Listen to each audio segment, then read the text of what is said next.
We have gotten a lot of content in MLB The Show the last couple weeks. From the monthly awards, to future stars, to all these new cards being in the game, and it can almost be overwhelming to go through every single card and decide who you should be using. So today, I went through every single diamond, every position, and sorted every card out into separate tiers, so you know who you should be using on your teams right now. It can be a little overwhelming deciding who you're going to use, so I'm going to try to recommend you the best options for you to pursue or use right now, depending on who you have on your teams. And yes, we will be going into deeper dives on the future star cards, because there's a lot to talk about with them. Let's get into it. So as you see on my screen here, these are all of the lists we're going to be covering. You have each position without secondaries, and if you have secondaries for the A, S, and S plus tiers. So if you're someone who's looking for the best of the best cards, then we'll include secondaries for those if you're just someone who is looking to build a really good team for a World Series push. Also, I mentioned an S plus tier. Actually, the S plus tier is just the same as the S tier, as in the cards you should be using right now. However, the ones I would be personally picking and the ones I maybe personally use, so you can kind of get a gauge on what my teams look like and what I am personally looking for. However, these are my experiences and my thoughts based on attributes and my preferences on cards. Not everyone agrees with me, and that's perfectly okay. Let me know in the comments which cards I underrate, which cards you think I showed the proper love to. I'd love to hear your thoughts. There's a lot of new content, so I'd love to talk about cards in very specific fashions, but it's gonna be a little bit difficult. We have to be in Zoom mode here. So let's hop on into our tier list before we take up any time. So just to go through the tiers again, this is our bench bat tier list, because these are, I think, the best bench bats in the game right now. If you're not starting these cards with lackluster defense and really good hitting. Just go through it. D tier are kind of the, you know what, you probably don't want to use them, but they're very like early game cards, or at this point, just, you know, beginner team cards. Your C tier are just a little bit better than that. Again, maybe beginner cards that you should be looking forward to other than the other ones. Your B tier cards are more so your, you know, all-star warriors. If you play an all-star difficulty, these cards will be great there. Maybe not on Hall of Fame and Legend making a World Series push. A tier are cards that you could definitely use if you're really good with them for some reason, or you just really like the name. But I just think the S tier are a class above in being the meta, the must-use options. And then your S tier are my core recommendations on who I think you should be using this point in the game. Like I mentioned, there's a lot of cards, but I think these are the clear-cut best cards at this current state in the game.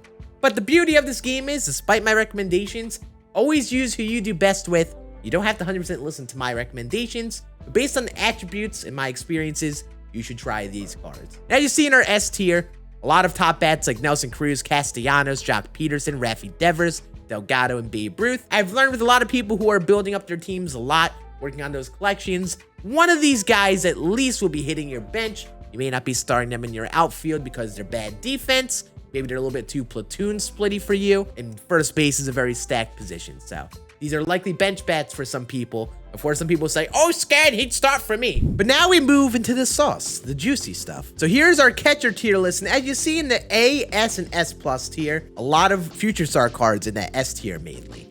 I think the future stars are some of the go-to guys at this point in the game at catcher, just because they bring well-rounded hitting, defense, and some of them don't even have terrible speed. And I think at this point in the game, a lot of people are rocking guys like Adley Rutschman maybe, or Jorge Posada, who lack in some of those things. And I think these future star cards make up for that. And the beauty of them is they're close enough and overall in the type of players they are, you could really fine tune what you're looking for. Maybe you use like Henry Davis as a namesake. Maybe you want Langoliers with the higher power, slightly lower contact. Maybe you want Corey Lee with some secondaries who's pretty good versus lefties.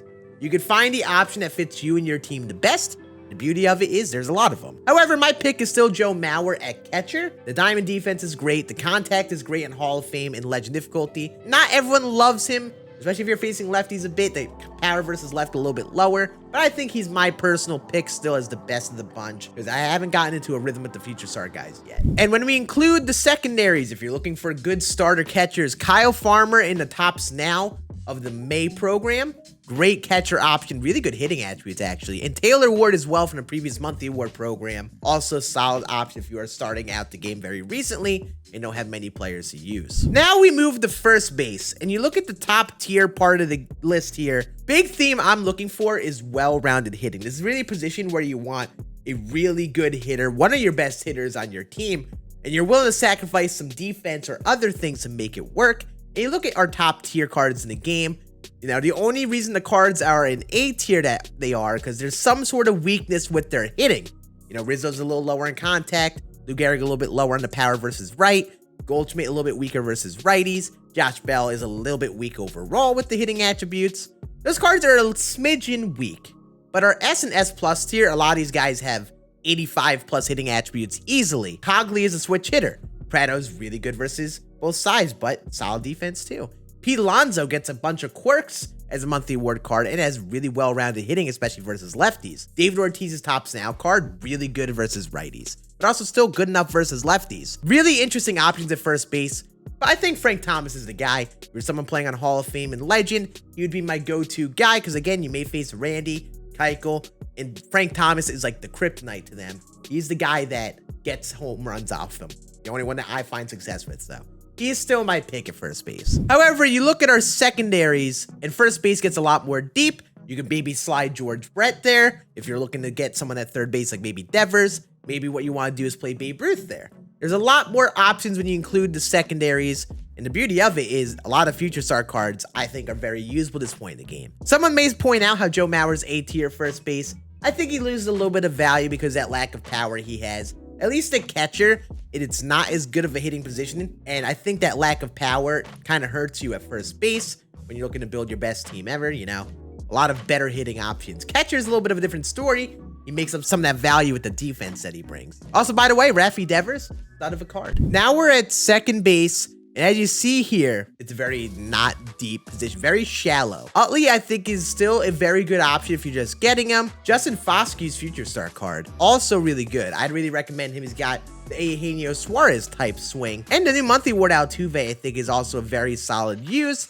But again, I'd be probably picking Foskey or Utley or a shortstop at a secondary, which we'll be talking about in literally just a second. See, as you include the secondaries here at second base, the position becomes a lot more fleshed out. You can slide something like Mookie Betts there. You can play a lot of your future star cards there, and they're going to be very solid. I recommend to a lot of people, try the future star cards. Play a couple of the shortstops, one at short, one at second. Maybe you want to try to get someone like Ketel Marte on the market who's a budget buy. Mookie Betts should get cheaper at times. There's a lot of good options, and I think the beauty is with these cards, they bring enough defense to the table, along with well-rounded hitting attributes as the future star cards do, like I mentioned, where they're going to be fine at second. Only reason in this A tier here I have Jorge Polanco here is his bad defense. He's a great bat, but that defense is probably going to hurt you. You got very bad fielding.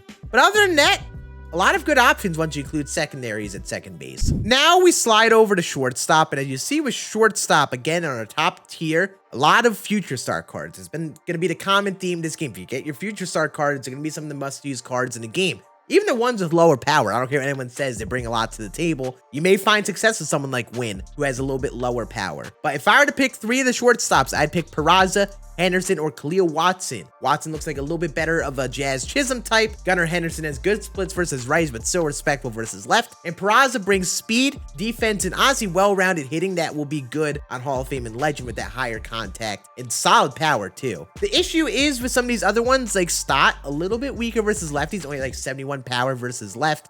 House is a little bit lower contact versus right. Peguero actually is a very solid future star option as the headliner. And Wynn, again, lacks the power. But again, all of these cards in the S tier are very viable uses, including the new Tops Now Correa. Again, your A tier, I think you start to lose a little bit defensively, or just a little bit with the bats. Honestly, the top tier, the A tier, like Polanco, Ernie, Seager, are very fringe. But I have to put them a little bit of a class below because, again, they're just a smidgen weaker to our future star cards, in my opinion. Now we move to third base, and this is exactly why they released Rafael Devers as the Lightning card the other day. Third base is very shallow, a lot like second base. You look at your top of the top, you have Brett, Beatty, and Devers. They're the only ones that are really the really good options at this point in the game. I think you could use a Relvis Martinez as well. Could be pretty solid, but again, a little bit weaker versus lefties, I think it is, to get reverse splits. But not too bad overall, honestly. You see, with our A tier, we're talking about really viable cards to use. Some of these cards lack a little bit. You know, Vinny Castilla, a little bit lackluster on the power versus left, I think it is. Gloss, a little bit low on the contact versus right. Same with Mike Schmidt. They're very identical cards. J-Ram is very platoon heavy as his live series currently is. And as you see, these are good options, but they just lack a little bit in something in hitting attributes. While I think our S tier cards are more well-rounded, and as you will commonly see, I'm looking for well-rounded hitting in our S tier. You're looking for the best in the game. But again, with third base, when you start to include secondaries, a lot of the shortstops can play third as well. Very likely, like what I recommend to you, try your future stars, see which shortstops you like, and find a way to align 2-3 of them around your infield. They're going to be some of the better options. You could really find success with a lot of them, just depending on what your team is and what you think you do best with. Again, Michael Young is still pretty viable of a use, but he's going to start to get to the A tier here very soon. I love Albert Pujols. I actually was really good at this card. Really would recommend him even still at this point in the game. But our S tier remains the same. You have Beatty, Devers, and Brett. You probably want to use them at third and then play these other guys at their main positions like shortstop. Probably be better off like that. Now we go to our outfield, and I think this is a very overwhelming list. There's a lot. So just if you want to see the lower half of the tier list, here you go. The F to B tier. These are your early game or maybe all-star viable cards. You see some of the new Tops Now cards slip in there. Jock Peterson even could be a good platoon option if you want to do that. But just these cards are more so beginner options if you're looking for progress towards those future star cards. A tier, again, if you have high parallels or you really like these cards, you could definitely use them. Didn't like Jim Rice's swing a little bit. You'll find out on that later this week. And you know, some good favorite options like David Justice, Kirk Gibson. Again, they lack in one thing at least, whether it's defense, hitting versus one side. Maybe just a little bit weak overall with the hitting. They're good cards if you like them. However, I wouldn't call them must use this point in the game, because there are a lot better options in the outfield. In our S and S plus tier, you see we have all the future star cards. I would really lean towards using these future star cards over a lot of your other outfield options. While they may be good, these future star cards again are well-rounded, bring solid defense and well-rounded hitting, and really aren't slow. So there'll be solid defenders in your outfield, the large majority of them. And again, just find the one that fits your needs. You know, Yoelqui Cespedes looks a lot like Acuna. Michael Harris, a little lackluster in the power, but the defense and the speed and that contact should still play very well. But if you do not want to only use future star cards, you could throw Albert out there. You could still use live series Trout. Clemente's still great. Same with Babe and Castellanos. You could definitely sacrifice the defense for how good their bats are. And on the overall, you could also throw one of these guys still in your outfield and still be fine. Likely for some people, you'll have your third outfielder be an A tier type player, whether it's that really bad defense or just kind of platoon splits they have.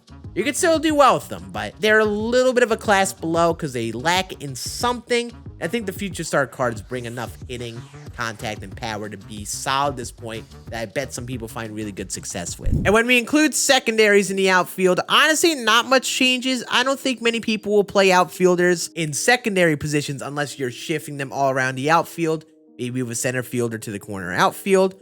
But in terms of secondaries, the only thing that really changes, couple guys like your infielders like Taglia, Prado, Delgado, and Beatty. Some of those guys may slide in the outfield for you depending on how well you do with them. But again, there are a lot of options in the outfield. I think a lot of them are very head-to-head. I'd recommend giving them all a go. But for me, as of now, live series Trout is still very good. That may change tomorrow at the roster update. Clemente I still enjoy, despite sometimes lacking in the power side. And Castellanos I've actually had a lot of fun with. So many of these options are going to be good. Find the ones you find the most success with. Then we move to our pitching. And pitching, again, it seems like a lot. And this is the only time I don't have some future star cards in the S tier, just because a lot of pitching comes down to personal success. You know, maybe you won't find success with the pitch mix. So I recommend pitchers in a little bit of a different fashion. You know, there are some pitchers like Randy Johnson where he has such good stuff and good attributes. He should be effective because so many people struggle against him. So those are really the main part of your S tier. But in your A tier, I have pitchers that are definitely good back end of the rotation starters, but how well they actually play will likely depend on how well you pitch with them. Someone like a Reed Detmers and a Matt Brash and Job, they have solid stuff and could be good pitchers to use, but it seems like based on their motions and how they pitch, something may be a problem for many people where they might not be lights out. They also could be really good. So I want to keep that in mind because the pitcher tier list is a little bit different, because what really comes down to is what you sequence with and how you pitch with them. You may try Bobby Miller and may hate him. You may love him. And I have no idea how that'll go for you. But again, the S tier are the ones I would recommend the most in your rotations, especially on the higher difficulties. These are the ones I see more commonly used and to be, kind of a thorn in the side for many people. But again, a lot of your S tier and A tier are really close, very close to each other. And I think it's pretty interesting how rotations work. Keep an eye out on Walston, though, from your Future Star cards. Could be a very solid pitcher. Here's motion's a little funky. Bobby Miller as well. Pop your Future Star cards. And don't sleep on Robbie Ray. Don't sleep on him. And then finally to our relief pitchers. As you see, it's relief pitchers. We don't have Future Star cards yet. Not much has changed on this front. However, you may want to try Helsley or Clay Holmes in your monthly award program. Good, solid relievers right now to throw in your bullpen. Easy to acquire. And Clay Holmes is the outlier sinker. They have the velocity and the pitch mixes to be solid. And then Yohan Duran is great on Hall of Fame and Legend. The high velocity stuff really plays high above an 87 overall. And then, your go-tos are definitely Kenley Jansen. I think Brian Wilson is going to be good. And then Zach Britton, I think it's probably the go-to lefty because of the velocity he has. But keep an eye on Aaron Loop. Good budget reliever on these higher difficulties. He'll be a good reliever for many people. Gets good inside edge many days. So if you're looking to use a lefty reliever and you're really struggling to find one, try Aaron Loop. He's been very good for many. And honestly, not many relievers to avoid other than Kerry Wood. I can't stand Kerry Wood. And finally, to wrap this up, you thought I was done. We got to cover Future Star cards. Our Future Stars are tough because they're all the same overall and they're all very close. And like I mentioned, think all of them are going to be top tier cards to use this point in the game. I don't think any of them are bad enough to warrant not using them. So you have to try them for yourself and see what you do best with. They have some swings that replicate some other players. For example, Yoki Cespedes, his swing is a lot like Bo Bichette. So keep an eye out on things like that, and I plan on making a video later this week comparing the swings of these Future Star cards to current players. So if you're looking to try some, look for some parallels in players you already like. But as you see, based on the attributes and from what I have heard, the S tier of these Future Star cards are the ones I'd recommend trying first. Your S tier includes guys like Bobby Miller, Toglia, Foscue, Beatty, Cespedes, Peraza, Henderson, and Watson. All I think are my personal picks of who I would be trying first. Whether you need that infielder and maybe you need that first baseman or corner outfielder, or if you need the starter with Bobby Miller. Your A tier are the next step up, where I feel like there is at least one card in the S tier that is a class above, or if you're someone who is deciding on the catchers, I think they're good, but I really put them the same. I can't put some over the other, so I put them all in the A tier. You really can't go wrong with any of those catchers, in my personal opinion. Your B tier, again, comes down to your personal success. Austin Martin a little bit low in the power, but positional versatility. Hendrick a little bit low on the contact. Detmers and Brash and Job could be solid starters. Probably will be good against the not-so-good players in all-star difficulty if you sequence well enough those pitchers, or, if you're playing on a lower difficulty, you may square up the ball more to guys like Martin and Hendrick. C, I feel like some of these guys like Lowe and Mitchell lack a little bit offensively, and Bello is a little bit worse than the other pitchers, in my opinion, just lacking one pitch. And then our D tier, P. Crow, Armstrong, Wynn, and Harris. These are your high contact, low power dudes. They shouldn't be bad, but I'd probably put them lower on the list because power does matter, especially in higher difficulties. And for many people, you'll find these dudes swing a noodle, and they won't love that. So these are the Future Star cards and who I'll be trying first. This will likely change over time. I still have yet to test them all. Swing by to Twitch if you want to see me try out all these cards and ask my thoughts on them, because I do want to give them all a go. I'd love to give you all a more detailed list of what I think of these Future Star cards this week, hopefully. If you want to see the players I'm using on my God Squad, here you go. I'm trying this right now. I have Castellanos in left and want to try his bat a little more. Got Babe out in right, Frank Utley. This is currently who I'm using, but this is likely going to be changing day in and day out. Ignore Jim Rice. I don't like his swing. And this is the rotation who I'm going to try right now, and a little bit of a mix in the bullpen as well, trying to see who I enjoy the most. So yeah, that is the tier list. Let me know in the comments what you think, whether you agree or disagree. These are meant to inform you and give you tips to help you choose cards worth trying on your team. But again, use the cards you do best with, and let me know what I did wrong, what you disagree with in this tier list. I think it's a very interesting conversation every time I read the comments. Make sure you sub for the rest of the videos coming later this week. Like this video if you enjoyed, and I appreciate you all for hanging out and chilling with me as you rambled on about cards for about 20 minutes here. Have a great rest of your day. I'll see you all again on the next one. Deuces.